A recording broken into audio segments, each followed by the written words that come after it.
événements de la gare du Nord qui ont réintroduit le thème de la sécurité dans la campagne présidentielle ont fait irruption un bon soir au beau milieu du journal de 20 h. Ce sont des scènes d'émeutes auxquelles des milliers de voyageurs viennent d'assister tout à l'heure, gare du Nord à Paris. Qu'est-ce qui s'est exactement passé, Christophe Palais ?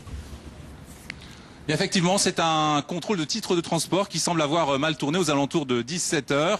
Deux agents de la RATP qui voulaient contrôler un passager sans titre de transport ont été molestés par ce passager. L'un a été frappé à l'épaule, l'autre au visage. Une patrouille de gendarmerie qui circulait dans la gare a alors interpellé ce passager, a tenté de le placer dans un local de sécurité, dans un local de service. Le problème, c'est qu'une cinquantaine de jeunes qui se trouvaient là se sont rebellés et ont tenté d'empêcher cette interpellation. Des heurts, effectivement, s'en sont suivis, des heurts très violents s'en sont suivis pendant près de 2 heures.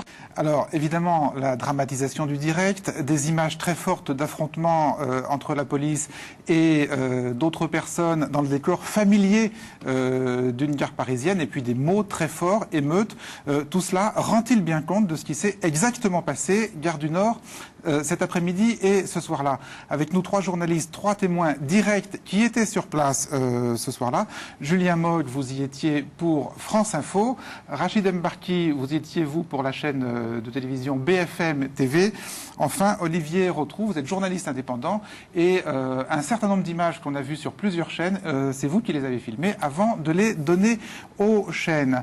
Mais nous allons commencer avec vous, Yulia Kapustina, par de toutes autres images, puisque du début à la fin, la crise entre la Grande-Bretagne et l'Iran à propos de la captivité de militaires iraniens aura été marquée par des images de télévision très fortes. Il s'agit de 15 marins britanniques qui ont passé en détention presque 2 semaines, qui étaient capturés par les Iraniens et puis accusés par le Téhéran d'avoir franchi les eaux territoriales iraniennes. Et la veille de leur libération, il y avait surtout une image troublante qui a été diffusée en boucle par les télévisions britanniques. C'est celle des marins qui remerciaient leur geôlier, le président iranien Mahmoud Ahmadinejad, de leur libération. Et le président, tout sourire, ne laissait rien au hasard, comme par exemple ces formidables costumes gris fournis à ses prisonniers à l'occasion. Et puis oui, ils étaient tous déguisés en Ahmadinejad. Oui, ils ont tous reçu un package spécial. Et puis la conférence de presse en grande pompe, précédée par une remise de médailles aux gardes de côte révolutionnaires qui ont pu capturer ces fameux marins. Alors, le lendemain matin, c'est toute une autre image des marins qu'on a vus, surtout dans le retour dans l'avion, où ils ont troqué leur fameux costume à l'Ahmadinejad et ont finalement mis leurs uniformes militaires britanniques. Mais on les a tenus une fois à Heathrow, de loin. Une fois arrivés en Grande-Bretagne. En Grande-Bretagne, très très loin des caméras et surtout des micros. On n'a pas entendu aucun sonore, aucune interview des marins. Pourtant, cette histoire a tenu en haleine toute l'Angleterre pendant presque 2 semaines, avec des images dans toutes les JT, les unes plus fortes que les autres, reprises sur les télévisions iraniennes, et puis les envoyés spéciaux à Téhéran portant des foulards. Alors, le premier témoignage qui a été reprise à la télévision iranienne, c'est celle de cet officier qui avait beaucoup ému les Britanniques. J'ai été arrêté le vendredi 23 mars. Nous avons de toute évidence pénétré dans leurs eaux territoriales. Ils ont été très amicaux, très hospitaliers et très attentionnés. Ce sont des gens gentils, ils nous ont expliqué les raisons de notre arrestation. Nous n'avons subi ni agression, ni mauvais traitement. Ils ont fait preuve de compassion. Ils étaient très compassionnels et quelques jours plus tard, c'était au tour d'un autre officier, d'un autre marin britannique de témoigner de la gentillesse des Iraniens et à son tour avouer le fait d'avoir pénétré dans les eaux iraniennes, cette fois-ci avec une carte à l'appui. Le matin du 23 mars, vers 8h30, nous avons quitté le navire de guerre de la coalition Foxtrot 99. Nos 2 bateaux avaient pour mission de couvrir cette zone du golfe Persique, ainsi que celle-là. Vers 10h du matin, nous avons été arrêtés, apparemment à cet endroit, selon les cartes et les indications GPS qu'ils nous ont montrées, c'est-à-dire juste à l'intérieur des eaux territoriales iraniennes. Les chaînes britanniques, eux, ont diffusé généreusement ces images reprises sur les télévisions iraniennes tout en les décryptant, comme par exemple ce spécialiste, cet expert sur le plateau de Sky News qui se demandait de la véracité et de la spontanéité des aveux des marins. Il est également intéressant de noter les coupes répétées dans le montage des images. L'intervention de l'un des officiers en souligne une clairement. Il commence ainsi par un « Oh oui » et ajoute quelque chose comme « Nous avons été capturés dans les eaux iraniennes ». De toute évidence, cette réplique lui a été soufflée. Elle fait suite à une question manifestement supprimée, le rappelant à l'ordre sur son intrusion dans les eaux iraniennes, ce qui le pousse à poursuivre par un « Oh oui », cela ne fait aucun doute. Les images dont parle l'expert en question, vous allez les voir et regardez, attention, essayez de repérer la coupe dont parle l'expert. While Navy Lieutenant Felix Carmen is smiling, perhaps treating this media exercise as something of a joke. Yes, I'd like to say to the Iranian people, I can understand why you are so angry about our intrusion into your waters. Voilà, la coupe, c'est juste avant le yes. Hein. Alors, les Britanniques ont même pu voir en direct quelque chose qui ressemblait fort à une négociation. Les décryptages, les témoignages des familles, les témoignages des marins, ça, c'est du déjà vu. Mais Channel 4, la chaîne publique britannique, elle avait un vrai scoop. Pour la première fois, en direct, ils avaient eu une interview du secrétaire du Conseil de sécurité nationale iranien, Ali Larijani, face au journaliste vedette de la chaîne Jon Snow. Et c'est vrai que cette interview ressemblait fort à une négociation. Dr. Larijani, these 15 captives have been detained now for 11 days. Will they be freed or will they be tried? Indeed, we are not pleased to have some British citizens to be in our country as captives. Maybe if the UK government would have acted otherwise, we would have not had the case dragged so long. The problem now is, are they going to be tried for this violation, or is it possible for Britain to apologise and maybe discuss with you a promise not to do this again? I mean, what are you offering tonight? Definitely our priority is to solve the problem through proper diplomatic channels. I would ask you how you would feel if the families of Iranian soldiers saw their loved ones on the television making confessions which Mr. Blair has said fool no one. This is causing distress, but it's also not solving the problem. I think the judgment is being made with a wrong mentality. The people who have been involved in this matter, the officers and the other personnel amongst these sailors, when they saw the maps, they said we were in Iran's territorial waters. Let's just agree then, you've said no trial. What you want is a delegation that will agree to look at whether there was a violation, and if there was, for Britain to apologise, and then these men will be freed. Definitely our priority would not be trial, except that the UK government would be insisting of not solving the problem through diplomatic channels. Très impressionnant, mais la vraie négociation s'est déroulée comme ça à la télé au grand jour, où il y a eu une vraie négociation dans l'ombre, dans la coulisse? Enfin, j'imagine qu'il y a eu une vraie négociation dans les coulisses, mais pour tout vous dire, je n'en sais rien. Et tout ce que je sais à coup sûr, c'est que c'était la première fois qu'un responsable iranien disait qu'il ne traduirait pas ses marins en justice. Ah, voilà, donc c'était vraiment un scoop. Très bien, merci beaucoup Yulia. Judith, c'est à vous. Comment une bonne nouvelle peut être cruellement gâchée? Hélas, c'est pas tous les jours qu'on entend une bonne nouvelle dans les JT. Alors quand il y en a une, évidemment, on a envie de la savourer, d'y revenir. En plus, celle-là aurait dû me faire bondir de joie. C'était la semaine dernière dans le 20h de TF1. Mesdames, messieurs, bonsoir. Voici les titres de l'actualité de ce jeudi. Le nombre de chômeurs a baissé de 1% en février, selon les statistiques du ministère du Travail. 20 000 demandeurs d'emploi en moins et désormais un taux de chômage de 8,4%. C'est le plus bas niveau enregistré depuis très longtemps. Et j'ai bondi. Mais pas de joie. Non, non, pas youpi, parce que vous avez entendu comme moi, le nombre de chômeurs a baissé selon les statistiques du ministère. Ça, dans une oreille avertie, ça grince un petit peu, parce qu'il y a un conflit de modalités. La modalité, c'est le rapport qu'entretient l'énonciateur avec son propre discours. Est-ce qu'il en est absolument certain? Et là, il fait une assertion. Ou bien, il n'est pas sûr, c'est pas lui qui le dit, et à ce moment-là, il modalise. Dans la bouche de PPDA, vous avez entendu, il y a à la fois une assertion, le nombre de chômeurs a baissé, il en est sûr, mais il y a aussi un modalisateur. selon les statistiques du ministère. Et normalement, avec ce genre de modalisateur, il aurait dû employer le conditionnel. Le chômage aurait baissé. Au lieu de ça, il joue sur les deux tableaux, il asserte, il modalise, et nous, du coup, on ne sait plus trop. Alors, pour en avoir le cœur net, je suis allée chez la concurrence. Écoutez comment Pujadas me parle de cette supposée baisse du chômage. C'est donc une bonne nouvelle pour l'économie française. D'après les chiffres officiels, le nombre de chômeurs a encore baissé assez nettement en février. Des données contestées, la gauche et François Bayrou estiment, je vous le disais, que ces statistiques sont artificielles. Et moi, je suis pas tellement avancée, parce que c'est exactement le même pataquès que chez PPDA. On a à la fois un modalisateur, d'après les chiffres officiels, et on a cette fois-ci deux assertions. Bonne nouvelle, le chômage a baissé, mais l'opposition conteste ces données. Ah, l'opposition. Ah voilà, on est en train subrepticement de glisser du conflit de modalités à la querelle politicienne.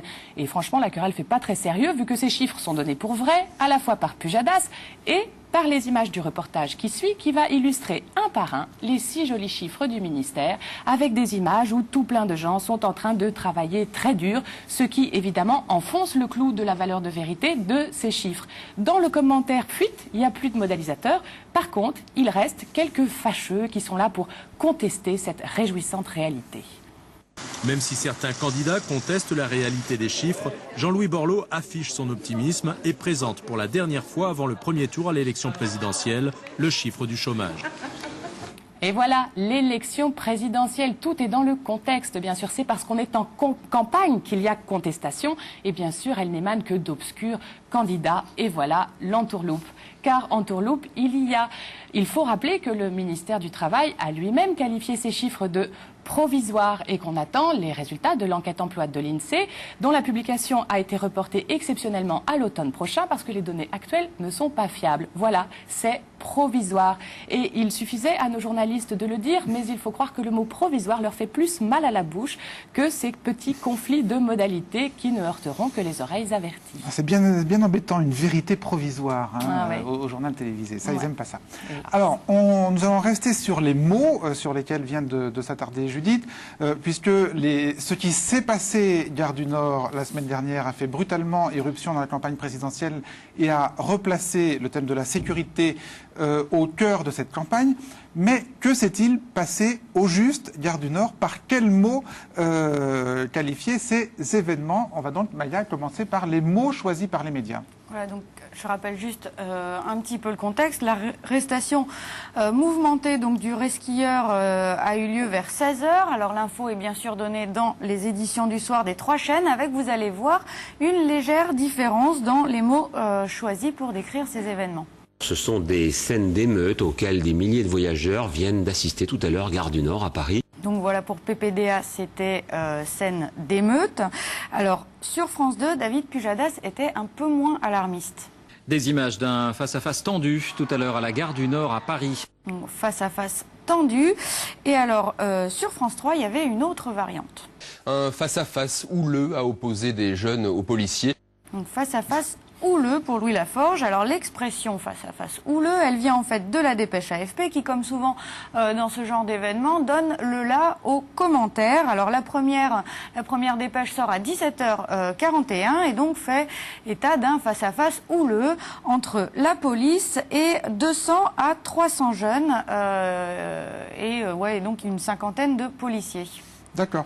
Alors, avant qu'on voit vos images et votre traitement, aujourd'hui, avec le recul, quel est le mot qui vous paraît le plus juste pour qualifier ce à quoi vous avez assisté, Rachid Mbarki? Très honnêtement, les deux. Ah oui? Oui. Parce que moi, quand je suis arrivé sur les lieux, c'était plus un face-à-face qui avait l'air certes houleux que des scènes d'émeute. Et en même temps, après, un petit peu plus tard, là par contre, il y a eu des scènes beaucoup plus sérieuses que je puis qualifier de scènes d'émeute.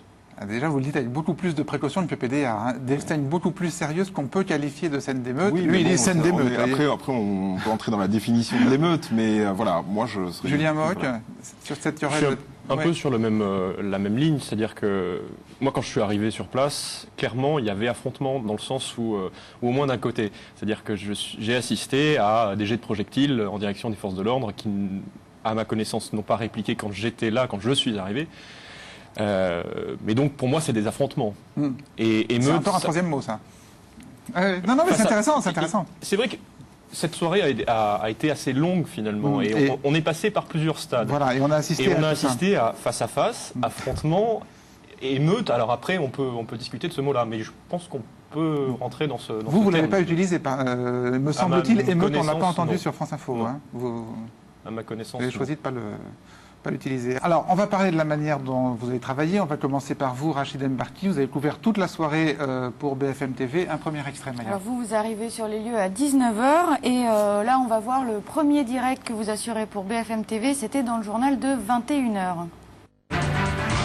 Le contrôle d'un voyageur sans billet a mal tourné à la gare du Nord. Des heurts ont éclaté, plusieurs centaines de jeunes et des policiers donc se sont affrontés. 7 personnes ont été interpellées, 2 agents de la RATP blessés. Ensuite, des dizaines de casseurs s'en sont pris aux vitrines et au commerce de la station de métro. Nous retrouvons sur place Rachid Mbarki. Alors Rachid, quelle est la situation ce soir ? Où est-ce qu'on en est ? Écoutez, la situation est toujours aussi tendue ce soir ici. Alors ça se passe exactement au niveau du RER, et non pas de la gare SNCF elle-même. Alors il y a beaucoup de jeunes qui sont là, environ 300, j'en ai dénombré, et beaucoup de forces de l'ordre qui se déplacent en petit nombre et qui tentent d'un petit peu de calmer la situation. Et surtout qu'il y a des voyageurs qui continuent d'arriver, des franciliens qui voyagent comme tous les jours, et donc la situation est particulièrement tendue, surtout que régulièrement il y a des bandes de jeunes qui se déplacent par petits groupes d'une centaine environ et qui vont affronter soit les forces de l'ordre, soit qui vont décrocher des barres de fer ou arracher des poubelles pour les lancer sur les forces de sécurité qui sont déployées ici, et des renforts sont encore en train d'arriver à l'heure qu'il est. Oui, donc des personnes qui veulent en découdre. Il faut dire que ces affrontements ont été particulièrement violents, Rachid.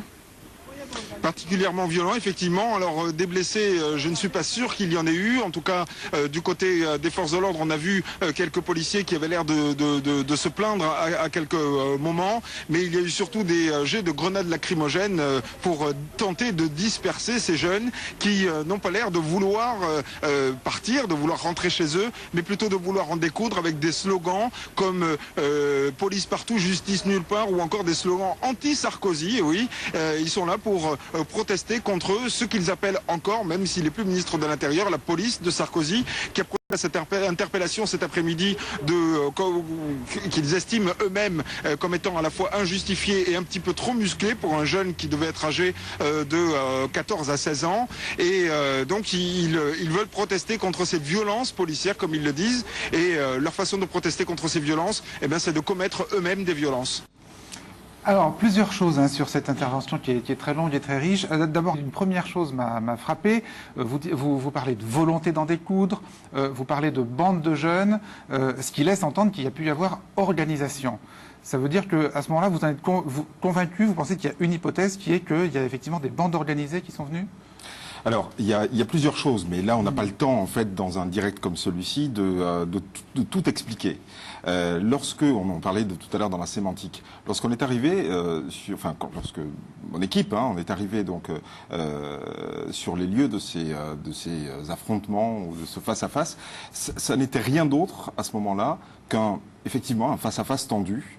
Il y avait au niveau des portiques, il y avait un rassemblement avec des gens qui répondaient à beaucoup de journalistes qui étaient là, beaucoup de micros, et qui apparemment expliquaient ce qui s'était passé. Donc à ce moment-là, il n'y avait rien d'autre à raconter que ça. Mais c'est-à-dire que le récit que vous avez, le premier récit que vous avez, c'est le récit des gens, c'est pas le récit de la police. Non, absolument pas. C'est le récit des témoins, des gens, des voyageurs. C'est les premiers récits que nous avons. Alors bien entendu, on va essayer d'aller de l'autre côté aussi, d'aller du côté des forces de l'ordre pour essayer de savoir ce qui s'est passé. Et là, c'est presque aussi flou. Et alors, ce qui vous fait parler de bande organisée, de volonté d'en découdre, c'est quoi ? Qu'est-ce qu'on vous dit ? À cette heure-là, il est à peu près 21h, 21h15. Et là, il y a moins de voyageurs déjà, moins de témoins de la scène initiale, celle de l'arrestation du fameux voyageur, resquilleur, etc. Mais par contre, il y a de plus en plus de jeunes qui se sont rassemblés. Alors simplement, on les voyait, ils se téléphonaient, et puis ils se donnaient rendez-vous gare du Nord. C'était ça. Et là, par contre, on peut parler de bande. C'est ce qui m'a fait dire ce mot. Enfin, quand on se téléphone à deux, on n'est pas forcément une bande. Non, mais on se téléphone parce qu'on est du même quartier, et voilà, et on se dit, et puis d'ailleurs, ils venaient nous voir, on a été pas mal pris à partie nous-mêmes sur place, et puis c'était, attention, ici vous êtes chez moi. D'accord, ah voilà. Oui, c'est ça. Ah, oui, oui. C'est ce qui vous fait dire ça. Et alors, la deuxième chose qui est intéressante que vous dites dans ce direct, donc, qui est le direct de 21h, hein, c'est ça, Maya? 21h, alors, vous dites, le resquilleur aurait eu 14 à 16 ans, ce qui va être démenti le lendemain, on apprendra qu'en fait, il a eu 32 ans. Alors, ça vient d'où, ça? Des témoignages. On vous dit, il y a un gamin de 14 à 16 ans. Ouais. Combien de témoignages? Une bonne dizaine ou quinzaine de témoignages. Une dizaine ou une quinzaine qui vont dans le même sens? Qui vont dans le même sens. Qui vous disent un ado, voilà. 14... Un ado, et en plus qui va beaucoup plus loin, parce que là je n'ai pas tout raconté, mais qui va beaucoup plus loin, qui était avec sa mère enceinte, et ils ont été... alors lui a été arrêté, enfin, donc le jeune homme, et sa mère a été gazée à ce moment-là, c'est injuste, etc. Et j'ai même une description physique. Ah oui. À ce moment-là, et oui. Et tous les récits concordent? Et tous les récits concordent. Et est-ce que vous leur demandez à ce moment-là s'ils ont assisté personnellement à la scène? Oui. Et qu'est-ce qu'ils vous disent? Il y en a certains qui me disent oui. Oui, j'ai vu. Oui, j'ai vu, j'étais là. J'ai vu un gamin de 14 à 16 ans, sa mère, sa mère... Oui. Alors il y en a d'autres, peut-être plus honnêtes, je ne sais pas, qui disent non, mais on m'a dit... Pareil. Pareil. C'est comme d'habitude. Moi, j'ai eu la version du gamin de 16 ans, le bras cassé. Bras cassé. Bras cassé. Ouais. Est-ce qu'ils ont vu quelque chose? Oui, on me propose de montrer des images sur un portable, mais qui de toute manière sont inutilisables. Donc moi... Mais on vous les montre? Non, je prends même pas le temps de les... finalement, je peux pas. Alors, ça pose évidemment toute la question du témoignage dans ce genre de circonstances, puisque cette rumeur selon laquelle le resquilleur aurait eu 14 à 16 ans, on va la réentendre sur France Info le lendemain, Maya, dans la bouche d'un témoin. Voilà, effectivement, le soir même, vous diffusez rien, mais le lendemain, vous diffusez ce témoignage d'une jeune fille qui dit avoir tout vu. Et alors, vous diffusez sa version, mais vous la faites directement suivre par la version de la police. L'information, 24 heures sur 24. La gare du Nord et ses environs ont retrouvé leur calme ce matin. Hier, un contrôle dans le RER a tourné à l'émeute. Plus d'une centaine de jeunes ont affronté les forces de l'ordre pendant plusieurs heures. Reportage de Julien Mock. Tout est parti d'un banal contrôle un peu après 16 heures. Un passager sans billet tente d'échapper aux agents RATP.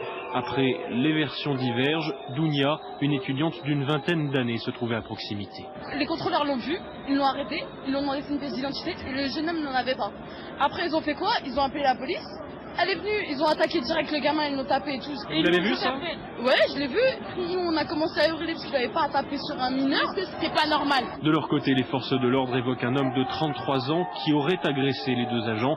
Luc Poignant du syndicat général de la police à Paris. L'interpellé aurait mis un coup de tête à un agent RATP qui, bien évidemment, a appelé mes collègues en renfort. Les gens sont venus, ont vu qu'il y avait des échauffourées, etc. Et bien évidemment s'en mêlent parce qu'ils sont pris par la foule.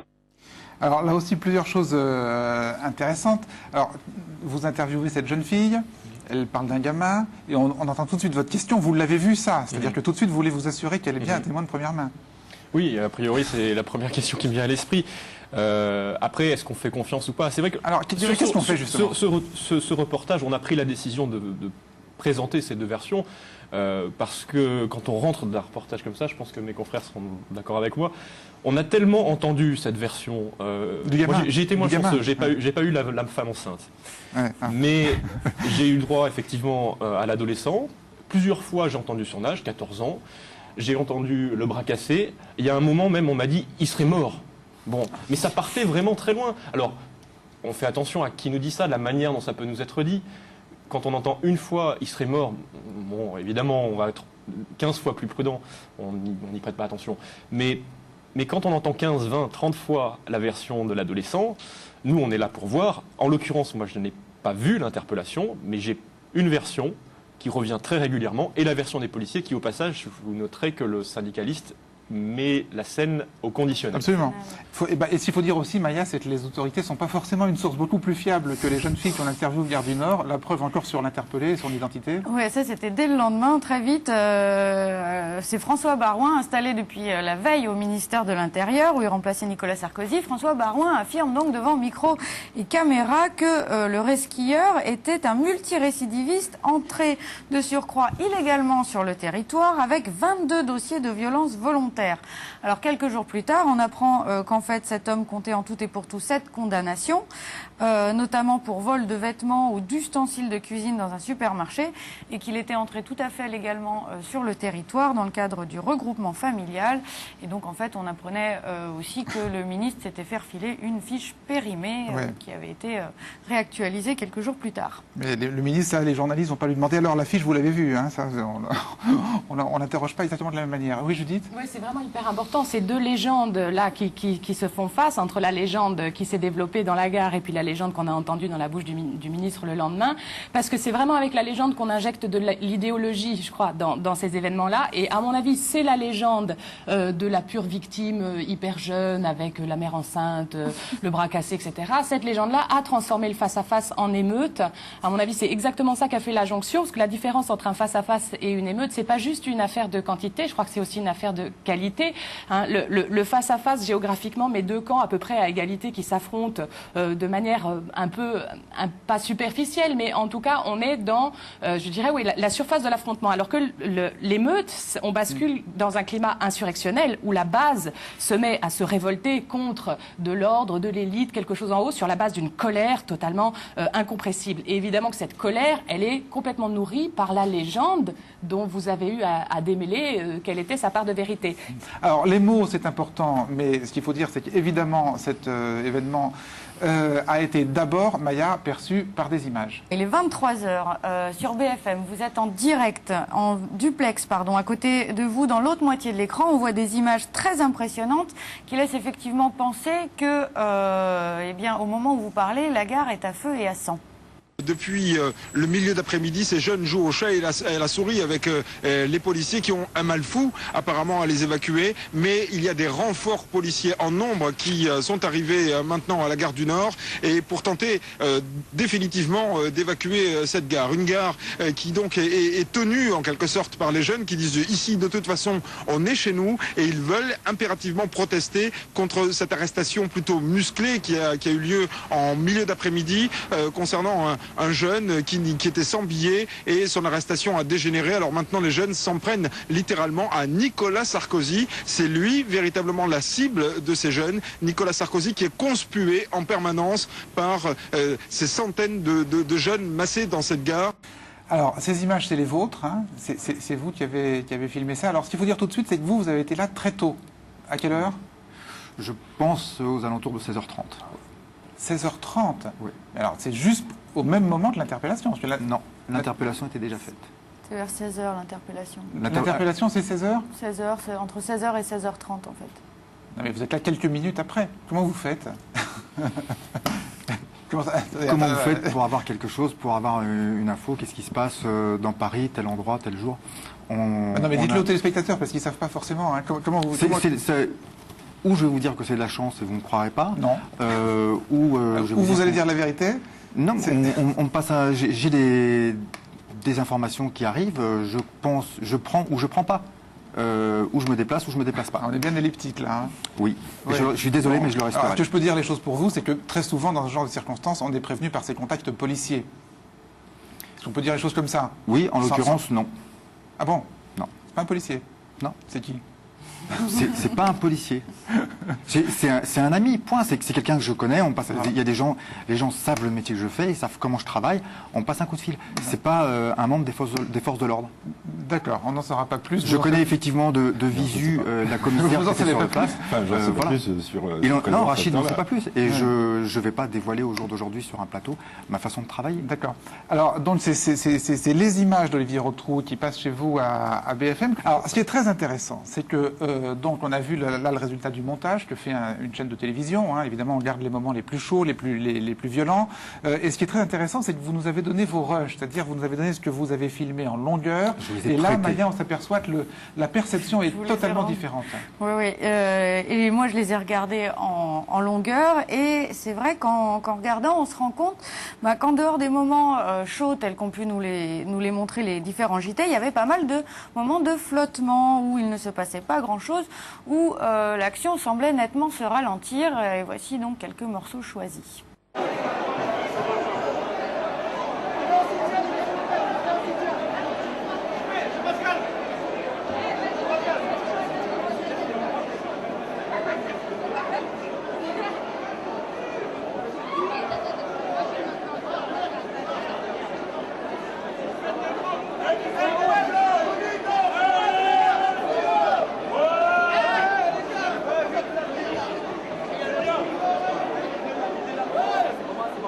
bonjour, on est là le témoin, monsieur. On est là le témoin.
Donnez-moi l'ordre de quitter les lieux, madame. D'accord, je vous demande de quitter les lieux, monsieur, je vous remercie. Dites-moi, je vous donne l'ordre de quitter les lieux. Je vous donne l'ordre de quitter les lieux. Très bien, il n'y a pas de liberté de la presse en France. Voilà.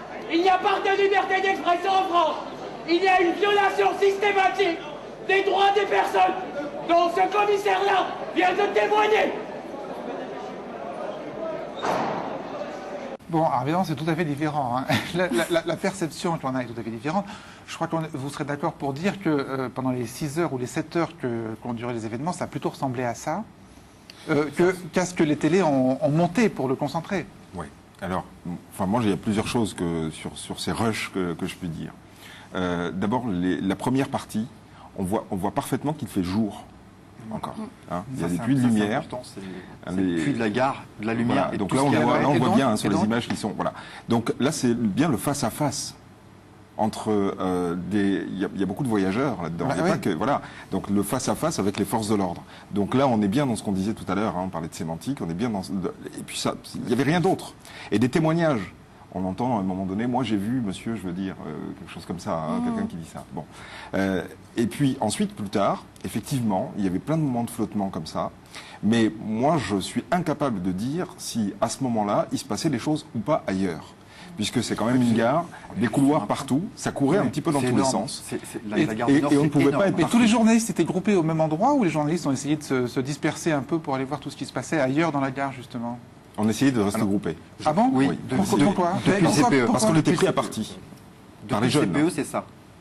Ah oui, mais ça c'est intéressant. C'est-à-dire que quand même, le réflexe, c'est quand même de rester groupé. Vous êtes d'accord? Au niveau des caméramans et des photographes, en tout cas, je pense qu'au jour d'aujourd'hui, depuis ce qui s'est passé notamment à la place d'Italie, pendant les manifs anti-CPE. Pendant les manifs anti-CPE. Depuis, vous restez groupés, Julien Mock. On se protège quand même un petit peu. De manière générale, moi, je ne parlerai que de mon travail ce soir-là, mais c'est vrai que pour des raisons techniques, j'étais tenu de faire des allers-retours entre l'extérieur de la gare et l'intérieur de la gare, parce que mon premier direct étant par portable, par téléphone portable, la qualité sonore était très médiocre. Ça passait pas dans la gare. C'était un moment où, moi je suis arrivé vers 18h15, 18h20, et à ce moment-là, c'était encore assez tendu.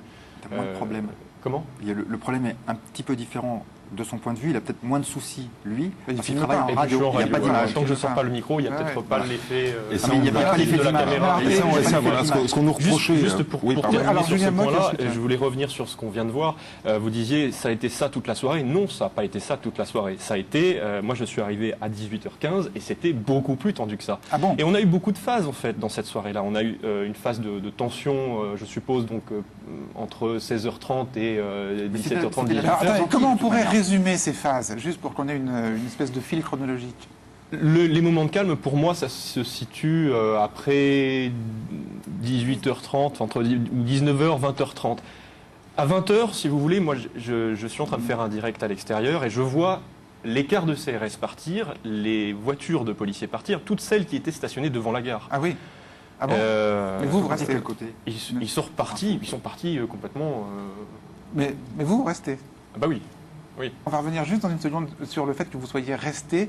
Je voulais juste revenir sur quelque chose que vous avez dit. On a plutôt tendance à rester groupé parce qu'on se sent dans un contexte un peu menaçant. Ce jour-là, vous êtes senti menacé par les jeunes? On ne s'est pas senti menacé, on a été menacé. C'était très direct. On vous dit quoi? On venait nous voir en nous disant surtout, toi, alors vraiment avec un regard très très menaçant, tu me filmes pas, je veux pas qu'on voit ma tête à la télé parce qu'on sait ce que vous en faites après de vos images, vous les donnez à la police et puis on vient nous arrêter. C'était ça. Beaucoup? Beaucoup. Beaucoup? Oui. Tentative de vol de la caméra, etc. Et puis agression, vraiment agression physique, notamment sur mon caméraman, c'est arrivé au moins à 2 reprises. Et donc ça devient très difficile de travailler, et en particulier à un moment précis, celui où, je ne sais pas si on a vu passer les images, celui où il y a le pillage de cette boutique de sport, de vêtements de sport, oui. Où là, c'est quelque chose de grave, de piller un magasin, même si frapper sur des policiers c'est aussi grave, mais bon, il y a la possibilité là de repérer via les images de la télé les individus qui y ont participé. Donc on a bien fait en sorte de se mettre en recul, de voir les gens de dos pour éviter d'être accusés de ça, parce que sinon c'était simple, on ne pouvait plus travailler. Vous avez été menacé aussi? On vous a dit aussi ne me filme pas? Oui, mais peut-être moins durement, parce que j'ai pas été sur le magasin. J'ai un confrère par contre qui lui qui a pris une grande baffe dans la caméra, elle a failli s'envoler. C'est un classique, donc sachant que c'est un classique, moi mon matériel m'appartient, j'y tiens un petit peu quand même. Oui. Donc je me mets quand même dans ce genre de situation, je me mets en sécurité, j'évite d'aller, j'irai pas je suis un petit peu fou, mais pas tout à fait. D'accord. Alors en même temps, l'attitude des gens qui sont là, je ne sais pas comment les appeler, des participants à ces événements, on est toujours piégé par les mots, leur attitude est ambivalente, puisque d'un côté c'est ne me filme pas, et d'un autre côté, par exemple, dans les rushs qu'on a passés tout à l'heure, on voit 2 jeunes filles qui sont là, qui viennent faire du charme à la caméra, qui viennent se montrer, qui sont manifestement contentes d'être filmées. C'est-à-dire que j'imagine que ça existe aussi. Oui, mais encore une fois, ce qu'on disait tout à l'heure, c'est qu'on n'est pas au même moment de la soirée, là. C'est-à-dire que quand il y a les 2 jeunes filles qu'on voit là, on voit l'image. Ça, c'est le face-à-face, c'est-à-dire il fait encore jour à l'extérieur, il doit être quelque chose comme 20h ou peut-être un peu avant. Et donc là, il y a un face-à-face, il est peut-être un petit peu tendu. D'ailleurs, on voit des policiers qui n'ont pas de casque sur la tête. Absolument. Donc, a priori, il n'y a pas de risque d'affrontement à ce moment-là, même s'il y a des risques, disons, d'échauffourée, puisqu'on est dans les mots. Mais un petit peu plus tard, par contre, là, on est plus dans l'affrontement direct. Parfois même, il y a eu des corps à corps avec les policiers. Et donc là, il ne s'agit pas d'être filmé, en tout cas d'avoir son visage qui apparaisse sur une antenne de télévision, parce que là, a posteriori, les policiers peuvent agir. Et donc là, ça devient plus difficile. Alors, tout ça, c'était quand même pour vous poser une question. C'est que le fait que vous restiez, alors qu'il y a quand même un moment d'accalmie, vous l'avez dit, à partir de 19h, il y a des policiers qui partent, pas forcément tous, mais il y a des policiers qui partent. Est-ce que ça ne risque pas d'exciter tout le monde et d'aggraver les affrontements? Alors, c'est pas moi qui le dis, Maya. Non, c'est le commissaire Costard. Le commissaire Costard, c'est une jeune femme de 32 ans qui, ce soir-là, était chargée du maintien de l'ordre. Alors, une mission difficile qu'elle tentait d'assurer, suivie par le magazine 66 minutes sur M6, qui l'avait équipée d'un micro sans fil et dont la caméra l'accompagnait dans les couloirs de la gare. Alors on la voyait pendue à son talkie-walkie, donner des ordres à ses troupes, essayer de ramener un peu le calme et de repousser les fauteurs de troubles hors de la gare. Alors notre commissaire Costard, donc l'héroïne de ce magazine d'M6, on l'a retrouvée le lendemain dans les JT de différents journaux. On voyait que malgré cette situation pour le moins délicate, elle avait quand même pris le temps de répondre aux journalistes, mais malgré cette apparente disponibilité pour les médias, eh bien, le commissaire Costard expliquait à M6 en fait que la présence des caméras ne lui avait pas facilité le travail. C'est un peu le bordel, mais c'est la configuration des lieux qui est difficile. Et puis bon, il y a beaucoup de curieux, faut être très clair. Ils sont là parce qu'il y a des journalistes, parce qu'il y a des policiers. Donc plus on est là et plus ils restent, et plus ils restent et plus on est obligé de rester parce qu'ils font des dégradations. Donc, Bon, alors clairement, est-ce que c'est pas vous qui avez excité tout le monde en restant là avec vos caméras? Est-ce que vous n'avez pas sollicité l'événement? Je pense pas. Je pense pas. Autant ça pouvait être effectivement le cas sur les manifestations anti-CPE, on en parlait tout à l'heure, parce que là, il y avait une forme d'excitation. Vous aviez cette impression-là? Oui, on avait clairement cette impression. Qu'est-ce qui vous donnait cette impression sur les manifs anti-CPE? Le fait qu'on allume une caméra pour filmer quelque chose qui peut être parfois même d'anodin, juste le défilé de jeunes, et puis ça suscite une excitation tout autour, et puis ça tourne mal. Ces images qu'on voit là, c'est très symptomatique. Des jeunes qui se rassemblent autour d'une caméra et qui font des signes, etc., qui mettent leur capuche. Ça, c'est des images des manifestations anti-CPE. Hein, voilà, donc ça peut arriver, effectivement, et ça peut exciter, attiser un petit peu les esprits. Et Gare du Nord, vous n'avez absolument... Mais Gare du Nord, non, il n'y avait absolument pas ça. Ça m'a personnellement étonné, d'ailleurs. Vous non plus, vous pensez pas que c'est le fait que vous restiez sur place, en nombre, hein, puis apparemment groupés, donc un petit abcès de fixation comme ça dans la gare? Ce qu'il faut voir, c'est d'abord, on fait notre travail, donc on est obligé de rester sur place. Pour vérifier ce qui se passe. Est-ce qu'il peut y avoir cet effet-là? Est-ce qu'il peut y avoir l'effet excitation? Je ne suis pas sûr, parce que autour de nous, il y a peut-être 100 fois plus de personnes qui sont là avec leur téléphone portable et leur caméra, et les touristes qui filment. Et, je veux dire, il n'y a pas que les journalistes. C'est ça qui est étonnant dans cette scène. Et je ne pense pas que les journalistes aient attisé... Involontairement, hein, bien sûr. Mais non, mais involontairement. Mais le seul fait de leur présence, quoi. Non, vous avez... J'ai pas ce sentiment-là. S'ils veulent rentrer à la maison, ils rentrent à la maison. Hein. Oui, on les oblige pas non plus à rester. Hein.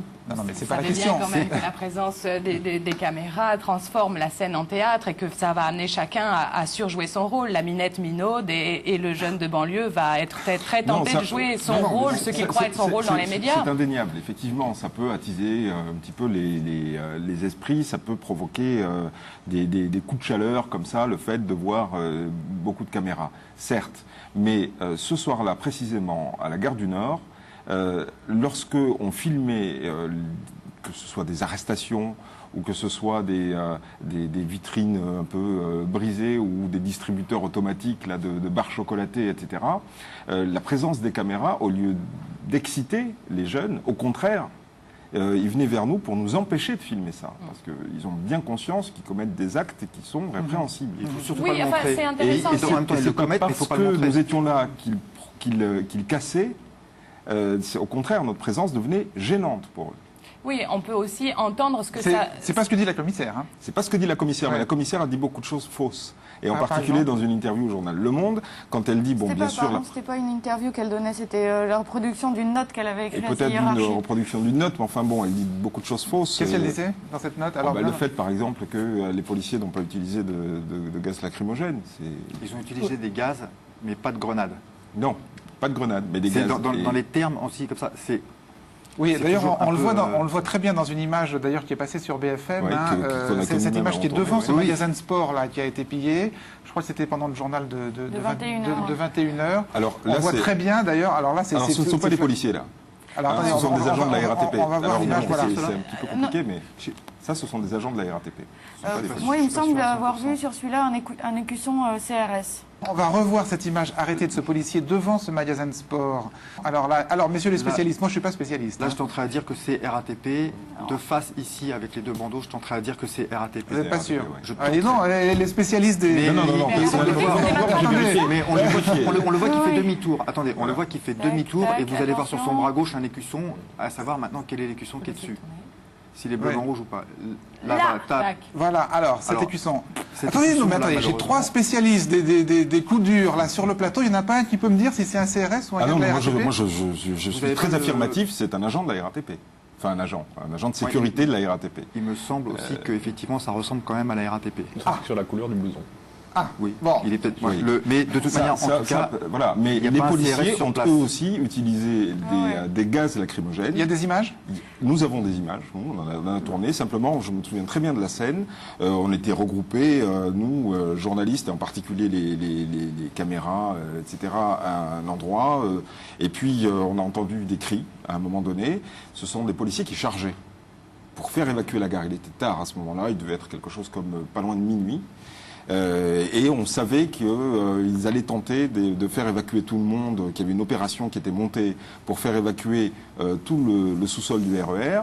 Et donc on a entendu des cris, on a vu des policiers arriver vers nous en hurlant, parce qu'il faut aussi faire peur.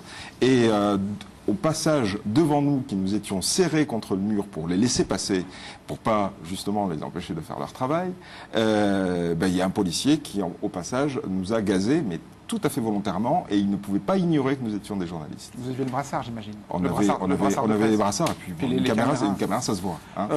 Et puis ça faisait longtemps que nous étions, enfin ça faisait quelques dizaines de minutes que nous étions à cet endroit-là. Eux-mêmes étaient peut-être 10 mètres plus loin. C'était impossible de ne pas nous voir. Donc, on ne va pas en tenir rigueur spécialement. Je veux dire, les gaz lacrymogènes, quand on traite ce genre d'événements, puisqu'on est dans les mots, on a un petit peu l'habitude, même si c'est toujours un petit peu difficile. Mais enfin, il ne faut pas dire qu'il n'y a pas eu d'utilisation de gaz lacrymogène. D'accord. Et vous l'avez dit sur BFM? Oui. Et vous l'avez dit sur France Info? Oui, il y a eu des gaz lacrymogènes avant 22h, avant 23h. Non, mais tirés par la police, contrairement à ce que dit la commissaire. Il n'y a pas de grenade. On a vu Il n'y a pas de grenade. Des aérosols. Par du gaz lacrymogène. Et puis là, ça va plus loin, c'est à l'encontre des journalistes. Vous avez l'air de dire que c'est très intentionnellement tourné contre les journalistes. On a des images. Personne ne pouvait ignorer que nous étions là. Et je sais que ce que je dis est un petit peu grave, entre guillemets, mais ça a été le cas, effectivement. Très bien. Alors, le dernier aspect, on va revenir un peu à votre rapport avec les jeunes participants. Vous disiez tout à l'heure, c'est tendu, il peut arriver qu'on nous dise ne filme pas. Et ça pose la question de savoir comment on peut recueillir des interviews dans ce genre de circonstances, Maya. Oui, tout à l'heure, dans l'extrait, on vous entendait dire que les jeunes s'en prenaient directement à Nicolas Sarkozy. Et dans ce sujet, vous aviez un témoignage à l'appui. D'ailleurs, on peut écouter certains jeunes qui conspuent Nicolas Sarkozy. Une chose qu'il faut dire, c'est que M. Sarkozy, hier, il a quitté son poste de ministre de l'Intérieur. Il a quitté son poste de ministre de l'Intérieur alors qu'il a foutu la merde. Il n'a pas fini son boulot. Il a foutu la merde et il s'en est allé. Là, si M. Sarkozy passe, allez, c'est présidentiel. Imaginez-vous ce qui va arriver. Voilà, alors en fait, ce témoin, c'est vous qui l'aviez tourné, Olivier Rotrou, alors qu'il était en fait interviewé par une journaliste radio. Alors vous arrivez là, vous vous greffez au groupe avec votre caméra et on va le voir, elle n'est pas forcément la bienvenue et puis finalement c'est à vous qu'on va poser des questions. Oui, la police était déjà là. Moi j'ai pas Monsieur, on vous a demandé l'autorisation avant de filmer. L'autorisation avant de filmer, monsieur. Monsieur, l'autorisation avant de filmer. Elle parle à un journaliste, on est d'accord. Elle parle, c'est sa voix, c'est pas son image. Voyant ce qui se passe, l'émeute, il y a de plus en plus de monde, de plus en plus de CRS. Ensuite, ils ont essayé d'écarter la foule, ils ont commencé à donner des coups de matraque, à commencer à gazer, les jeunes se sont révoltés. Mais où étaient les caméras? Il y avait des preuves. Mais il y avait des preuves. Tiens, le monsieur derrière là. Vous étiez où quand les flics étaient en train de taper? Vous étiez où? Vous avez filmé? Vous avez filmé ce qui s'est passé depuis le début? Vous pouvez nous montrer le film alors? C'est juste un avant-goût de ce qui nous attend. Après les élections, c'est maintenant. Il y a une chose qu'il faut dire. Monsieur Sarkozy, hier, il a quitté son poste de ministre de l'Intérieur. Voilà, le micro jaune qu'on voyait, c'est le vôtre, Julien Mock, vous êtes derrière en train de recueillir les propos. Alors là, donc vous arrivez, vous filmez, on vous dit, monsieur, il faut demander l'autorisation. Vous faites quoi? Je détourne un peu la caméra, comme vous voyez, on part un petit peu au plafond, et je reste greffé dessus finalement, et puis je reviens parce que ça va passer. Voilà. Il suffit de faire le dos rond, quoi. Voilà, mais vous vous dites, je peux me dispenser de leur demander l'autorisation. Enfin, Voilà, absolument. Bon, et ça pose pas de soucis, puisque bon, visiblement, je me dis qu'elle répond à cette jeune au premier micro. Donc je me dis, à vrai dire, on profite du truc et voilà. Ça montre quand même bien que la méfiance vis-à-vis des caméras, c'est pas juste pour pouvoir faire des coups en douce et vider des distributeurs de barres chocolatées, etc. Qu'il y a une vraie crise morale dans le soupçon qui porte sur la profession des journalistes, qui sont aujourd'hui apparemment soupçonnés par certains de faire vraiment le jeu du gouvernement et de la police. C'est une accusation très grave, mais il faut l'entendre. C'est indéniable, mais là encore une fois, il faut se resituer dans la chronologie de l'événement. Et ce témoignage, il a été recueilli, regardez bien le plafond là-haut. Il a été recueilli en plein jour, donc ça signifie qu'on était encore dans le phénomène du face-à-face. Et ces gens qui parlent dans les micros, ce sont des gens qui étaient présents à peu près au moment de l'arrestation de ce voyageur. À peu près, mais pas au moment. Peut-être pas au moment, mais en tout cas à peu près. Et je pense, mais je suis pas sûr de ce que j'affirme, mais je pense que après, c'est pas forcément ces gens-là qui ont participé aux violences qui ont eu lieu un petit peu plus tard. Mais ce que disait Judith, c'est qu'on voit bien qu'ils sont méfiants alors qu'ils ne font rien de mal. Ils font rien de mal. Mais là, ils étaient là témoigner. Uniquement pour témoigner. Et là, je sais pas, on devait être, c'était pas tard, il devait être à peu près 19h à peu près, je pense. Est-ce que le fait de tous les deux de vous travailler sur des médias d'information en continu ne donne pas une dimension supplémentaire à tout ça, c'est-à-dire, je dirais, n'alourdit pas le traitement? Je prends un exemple. On a vu tout à l'heure le journal de 23h. Il est passé toute la nuit. Oui. Il est passé jusqu'à 4h du matin. Nous, on l'a enregistré. Il s'est retrouvé sur Internet, d'ailleurs. L'édition de 4h du matin s'est retrouvée sur Internet. Et à 4h du matin, vous êtes là sur votre chaîne en train de dire « Oui, ça continue encore, des voyageurs continuent à arriver. » Est-ce que c'est pas un peu troublant, quand même? C'est troublant. C'est assez troublant, mais bon, c'est comme ça, la grille des programmes est faite comme ça. Oui, mais est-ce que dans ce cas-là, quand il y a un événement... Je suis d'accord avec vous, mais bon, la grille des programmes est faite comme ça, l'édition de 23h est enregistrée, c'est ce qu'on appelle la boucle, mais en même temps... Elle passe jusqu'à quelle heure? Elle passe jusqu'à quelle heure? Jusqu'à 4h30, je crois, ou 5h. Mais... Pardon? 5h le premier le matin, je crois. Voilà, enfin bon... alors moi, je le sais pas pertinemment. J'étais il n'y a pas si longtemps encore titulaire d'une chaire de présentation sur cette chaîne, et notamment le soir. Donc je savais que cet horaire-là est un horaire de boucle, mais en même temps, je suis sur un événement, je ne vais pas le rendre complètement intemporel, sous prétexte que je sais qu'il va être diffusé toute la nuit. Donc voilà, je suis parti du principe et puis que les gens ne regardent pas forcément la chaîne toute la nuit. Ah bah alors faut arrêter, alors faut mettre la mire. Non, certes. Si les gens regardent. Très bien, merci à tous trois. J'espère que vous êtes un peu mieux rendu compte des conditions dans lesquelles ont été produites les images que vous avez certainement vues aux 20h la semaine dernière. Arrêt sur image revient la semaine prochaine, 12h40. Au revoir à tous.